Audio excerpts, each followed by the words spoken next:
din. Hamaरे सभी को परेशान ओके एक okay así. Sa pagbisita ng Pangulo ng Pilipinas sa India, may napakagandang kasunduang nagaganap sa pagitan ng dalawang bansa. Isang kasunduang makapagbabago sa takbo ng defense manufacturing capability ng Pilipinas, na matagal nang pinangarap ng ating hukbong sandatahan, at ng marami sa atin, lalo na sa mga nagsusubaybay ng AFP Modernization Program.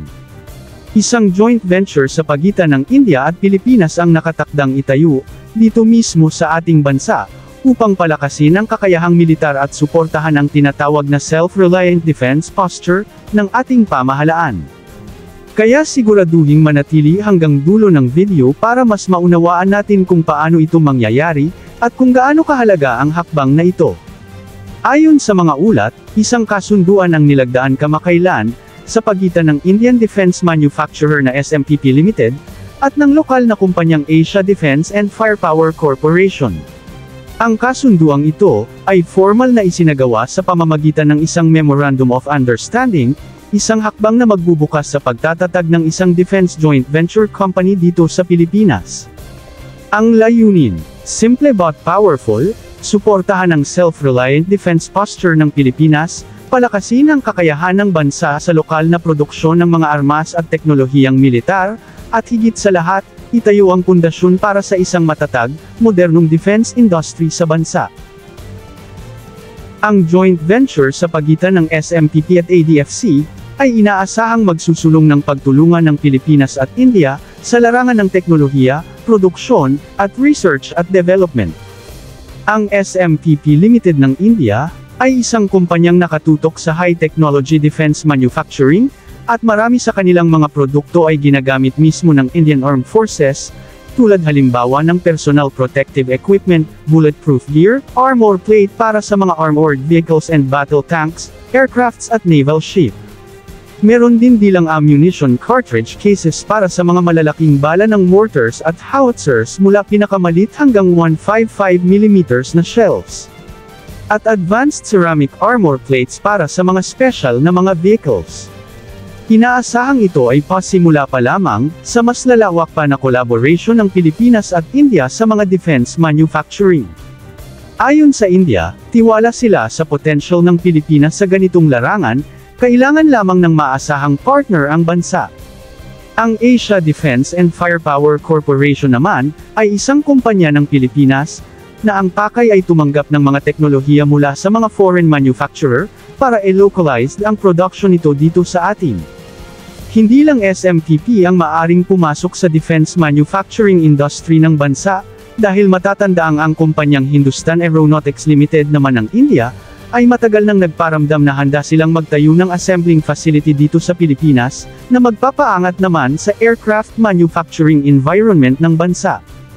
Ang Tejas Light Combat Aircraft ay isa sa kanilang mga produkto, at ino-offer nila ito sa Pilipinas. Marami pang mga Indian products ang may potential na papasok sa defense manufacturing industries ng bansa, tulad ng pinaka-multi-launch rocket system, or MLRS, isang mobile rocket artillery system na ginagamit na ng Indian Army.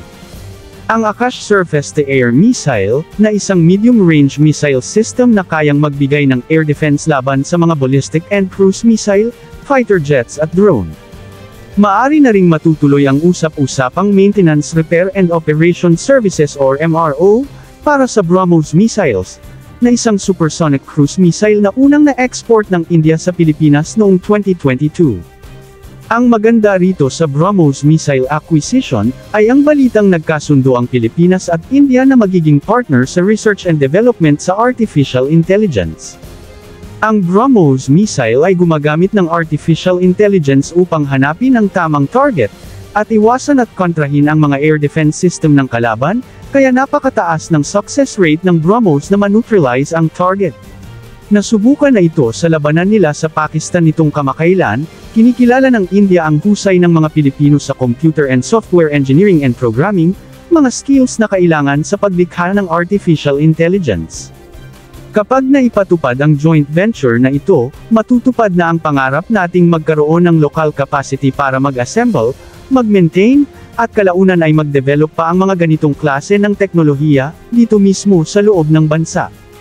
Hindi rin ito unang hakbang ng India at Pilipinas sa larangan ng depensa. Sa mga nakaraang taon, nagkaroon ng joint naval exercises sa pagitan ng dalawang bansa sa South China Sea. Nakipag-ugnayan ng India sa Pilipinas kaugnay ng pagbebenta ng BrahMos missile system, patuloy ang pag-uusap ukol sa technical support, training, at intelligence sharing. Ang partnership, o collaboration na ito, ay bahagi rin ng mas malawak na layunin ng India, na palakasin ang presensya at kooperasyon sa Indo-Pacific region, bilang bahagi ng kanilang tinatawag na Act East Policy.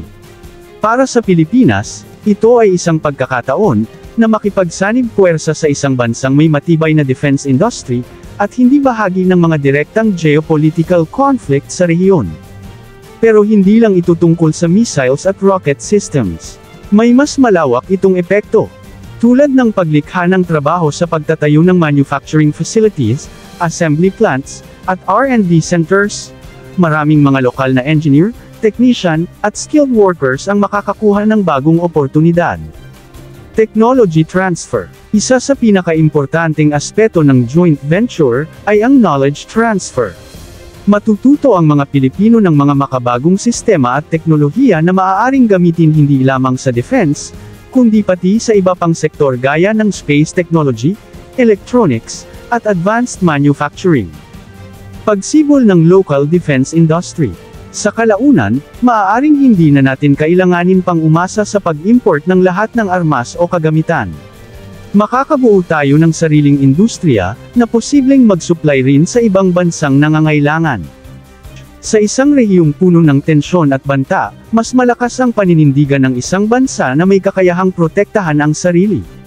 Siyempre, hindi rin mawawala ang mga hamon. Ilan sa mga tanong na dapat bantayan. Gaano kabilis maisa sa katuparan ang proyekto?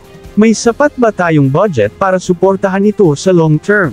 Magkakaroon ba ng mga pulisya para tiyakin ang transparency at accountability sa joint venture?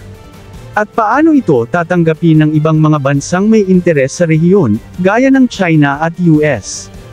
Mahalaga ang partisipasyon ng mga mamamayan, mga eksperto, at media para bantayan at suriin ang implementasyon ng proyektong ito.